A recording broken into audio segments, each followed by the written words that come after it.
Boro have made their best start to a league campaign in over 30 years. Can they make it 4 from 4 for what might be the first time ever as they host a Sheffield United team who are already in a bit of a crisis?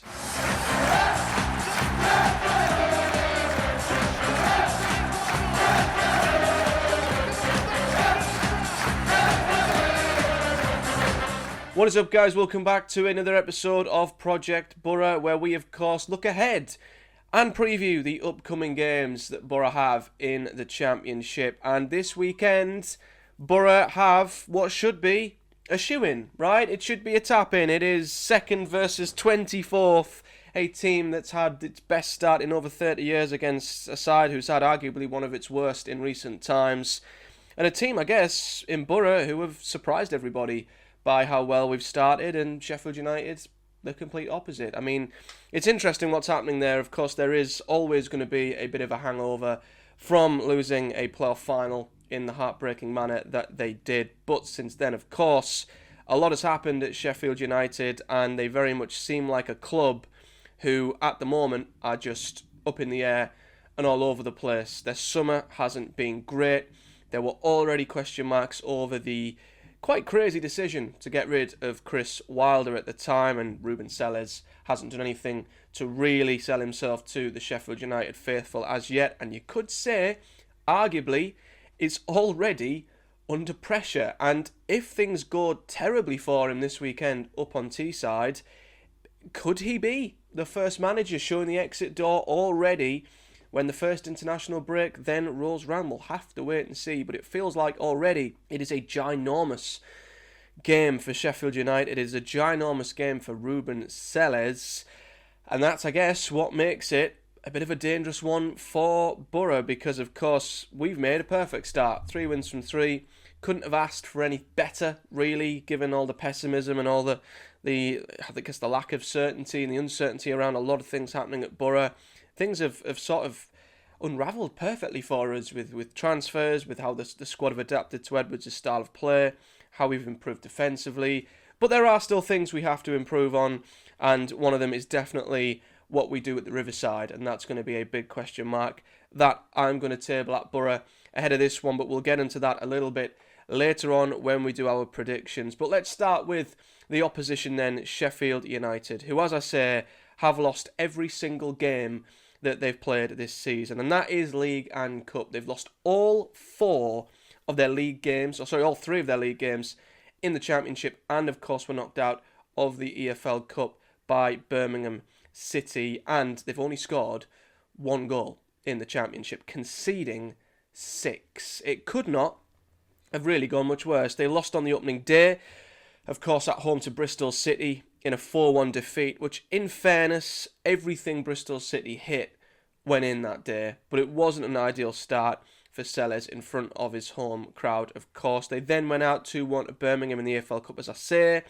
Things have, I guess, improved slightly, but they still have come out on the wrong end of results against Swansea and Sheffield and Millwall via a 0-0, losing 1-0 away at Swansea and then losing 1-0 at home to Millwall. So although they have certainly stopped the goals going in, they've not exactly been scoring them themselves either. And that has, of course, put Ruben SELLES under significant pressure. And it seems like he was already under pressure just down to the divisive appointment and, of course, the surprise sacking of Chris Wilder, who is immensely popular at Sheffield United, and rightfully so. So he was kind of already starting with, half the fan base who he had to sort of prove himself to. Half, I'm sure, were more accepting of him.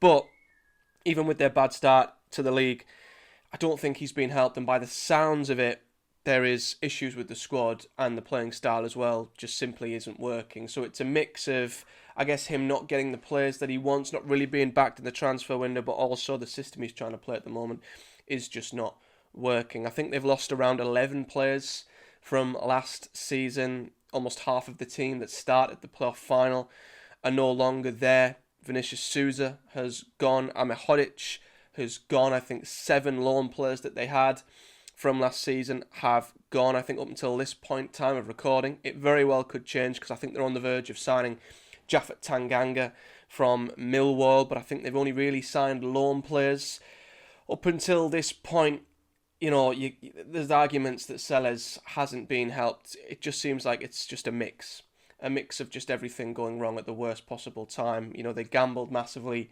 on promotion last season. Their squad seems very ill prepared this time round. They've gambled on a manager stepping up who did a good job at Hull, but I wouldn't say it was an appointment that I instantly thought, yeah, he's an appointment I would give to a parachute club looking to get promoted to the Premier League. So there's just so many issues there at the moment, and that has led to the position that they are currently in. So as I say, they've scored 1, conceded 6. Their underlying data wouldn't suggest that things are as bad as what they maybe seem. They are sort of more mid-table for a lot of their attacking and defensive numbers, which you can start to pay a little bit of attention to at this stage, 3 games in. So for XG, for example, they are 11th in the Championship. They've underperformed massively in front of goals so far. They've got an XG of 4.2, which still isn't, unbelievable, but scoring only 1 goal from that is not a great look on their centre forwards. A lot of their other attacking numbers are fairly mid-table, shots on target, they're 14th, big chances, they're only 18th, so they're having chances, but they're not really of the highest of quality. And then defensively, again, they're just underperforming. They've not got the worst defence in the league. XG against, they're mid-table, they're 11th, so they're just inside, I guess, the bottom half of the XG in terms of the quality of chances they've given up. But their XG against amounts to around the same. It's around 4, but they've conceded 6. So the chances they've created and the chances they've given up are relatively the same. So they've not particularly been standout going forward. They've not been standout going backwards either. But it feels like they've been very wasteful in front of goal, and everything that's been shot at them has kind of gone in. So, yeah, maybe there's a bit of solace in that with Sheffield United, that things aren't quite as bad as they seem with their underlying data. But of course, what matters is what happens on the pitch, and what's happened on the pitch has not been good. I think another thing is the system that he's trying to play, and it doesn't sound like it's knitting together very well at all. Now, Sheffield United still have very, very good individuals, and you look at their squad and you think, well, how can they complain? They've got some immense individuals in their team. I mean, looking at the team that played at home to Millwall in the last game, and I think things will shift around a little bit. I think Godfrey might come into centre-back.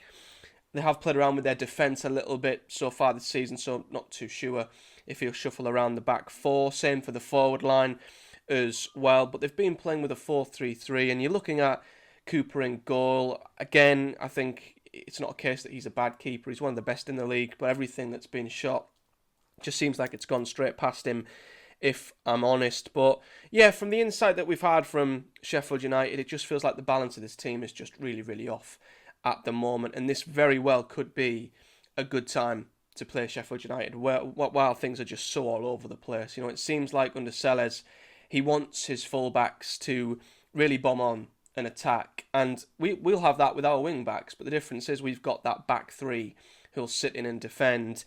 They don't. They've got Boro's one side, they'll have a right wing back or a right back bombing on the other.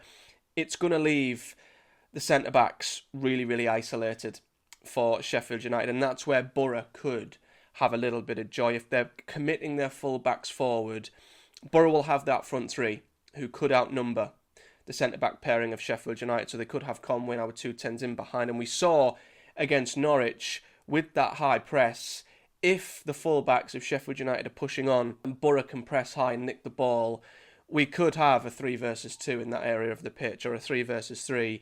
And like against Norwich, if Boro picked the right pass at the right time, with the quality we have in them areas, we might have joy up against their centre-halves, who do seem like they do get left out to dry a little bit by just how advanced SELLES wants his full-backs to be. I also gather that their midfield 3 isn't really working either. They actually have a really good balance in terms of the individuals. I mean, you'd look at it and you'd say Harmer, Peckham, O'Hare.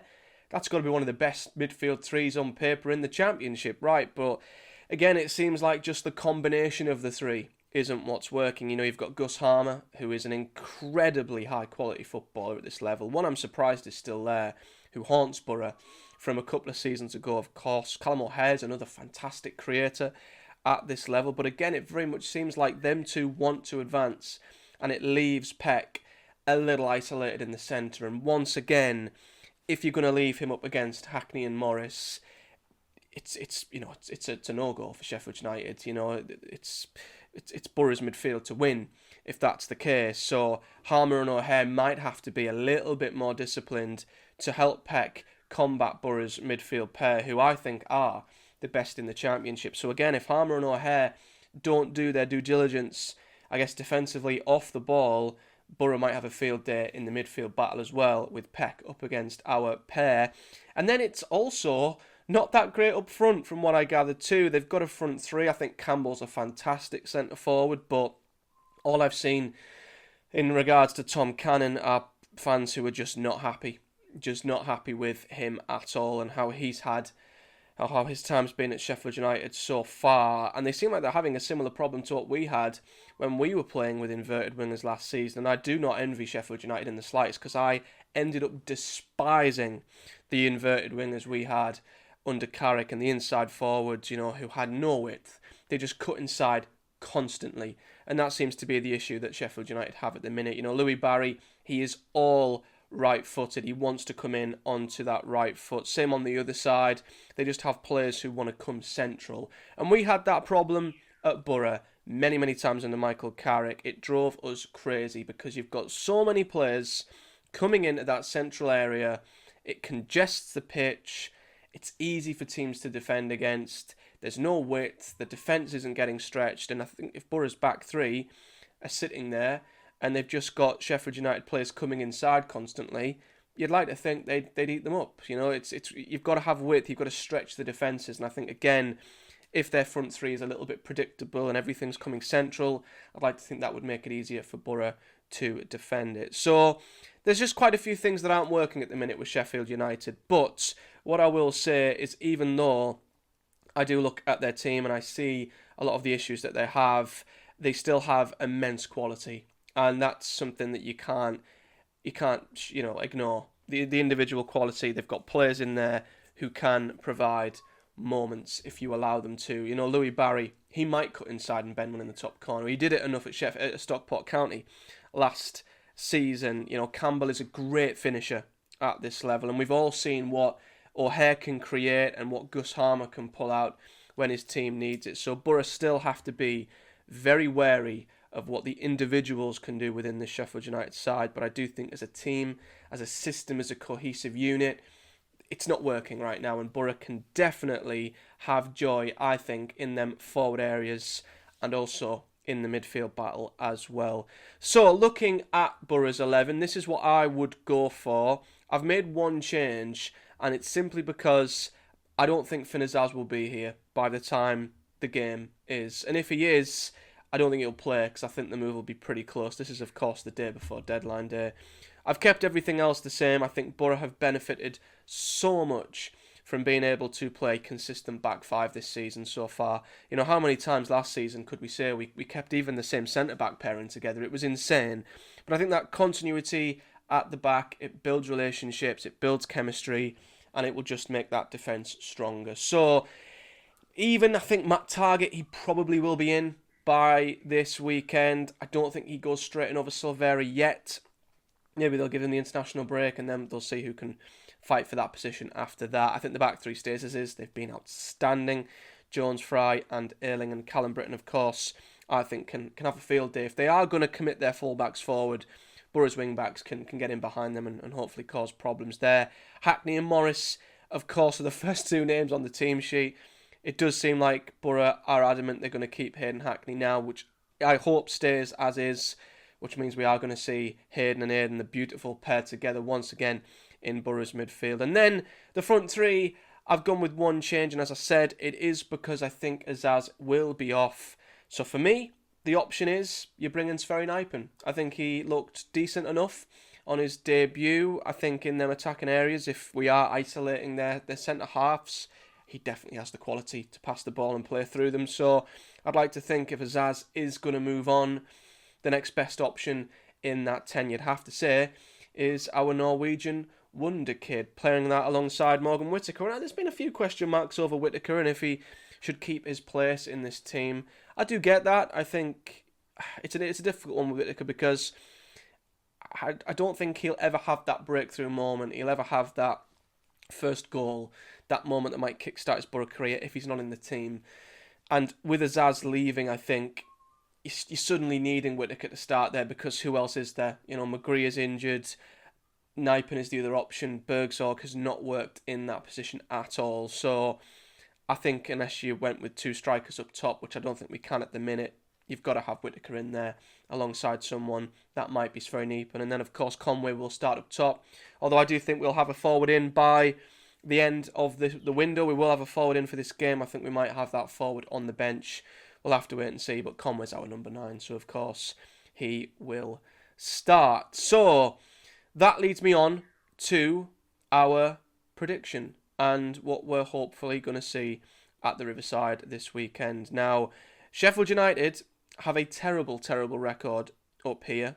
I can't remember the last time they won at the Riverside. Just looking at the head-to-head, of course, we won at home last season. We beat them 1-0. Was it a Lath goal? Maybe. Can't remember. We drew 2-2 against them back in 2022. Won 2-0 at home in 2021. And then before their Premier League stint, we beat them 3-0 in 2018. 1-0 in 2017 after we'd just come down, of course, from the Premier League. And then if you go back to 2010, we beat them 1-0 back then. So they have a shocking record at the Riverside. Now, I do still feel very wary of this fixture because it's the Championship. They're at the bottom, and you think things can't get any worse. Cue the Mick McCarthy meme. It can. But they do have quality that I think could just pull them out at any given moment. Saying that, I did predict us to beat them even before a ball was kicked because I just had a feeling about this fixture, and I feel like it would be completely nonsensical of me to change my opinion on that when we've started way better than what I predicted, and Sheffield United have started far worse. I thought if anything they'd be at the top and we'd be towards the bottom half, but it's the opposite. So for me, I can't do anything other than stick with what my initial prediction was before a ball was kicked. I did think Boro would win this game. And I think we're going to follow a similar trend to what we've had of late with Sheffield United. They've lost a couple of 1-0s. I think they're probably going to lose another. So I'm going to go with a narrow Boro win. I'm going to say Boro 1, Sheffield United 0. Our defence, which has been outstanding so far, will remain strong once again. And goal scorer, I'm going to say Morgan Whittaker. I think it's going to happen for him this weekend. I do. I think he'll be the one who gets the winner and his Boro career will finally kickstart. But let me know your thoughts, feelings and predictions in the comment section below. Whether you're a Boro fan or a Sheffield United fan, I'd be very intrigued to get an insight from a Blades fan. If any, do jump on the video. Drop your thoughts in the comment section below. I say like the video to support the channel. You can watch these or listen to them on your podcast provider via Linktree in the description of the video. And of course, we will be back at the end of the weekend to review whatever happens on Saturday lunchtime at the Riverside. And there'll be plenty of stuff to come between now and then with the transfer window. And then, of course, after this weekend, we'll be heading into an international break. So me and Chris will get back together to review Boro's start to the season, as well as another podcast we'll be doing where we'll be reviewing the Boro summer window as well. So lots to come. Subscribe for all that good stuff, guys. Thanks for watching, and I'll see you all in the next one.